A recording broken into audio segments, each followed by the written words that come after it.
அதிமுக முன்னாள் அமைச்சர் அன்வர் ராஜாவின் பேட்டியிலிருந்து நேர்மறை கருத்துக்களை மட்டுமே எடுத்துக் கொள்ளப் போவதாக பாஜக மூத்த தலைவர் தமிழிசை சவுந்தரராஜன் தெரிவித்திருக்கிறார்.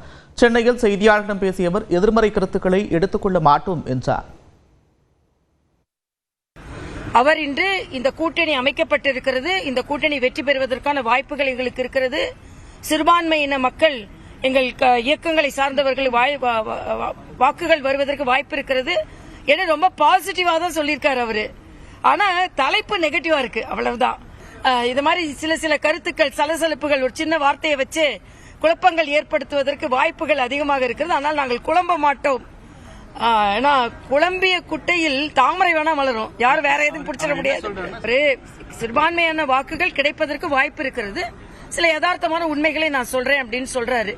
அதனால இதுல இந்த கூட்டணி தான் வெற்றி பெறும், இந்த கூட்டணி வெற்றி பெறுவதற்கு வாய்ப்பு இருக்கிறது என்று அவர் சொன்ன பாசிட்டிவான திங்ஸ் மட்டும் நான் எடுத்துக்கிறேன். அதுதான் சரியாக இருக்கும் என்பது எனது கருத்து. எதிர்மறை கருத்துக்கள் எதையுமே பதிவு செய்ய மாட்டோம். பதிவு செய்தாலும் அதை பெரிதுபடுத்த மாட்டோம்.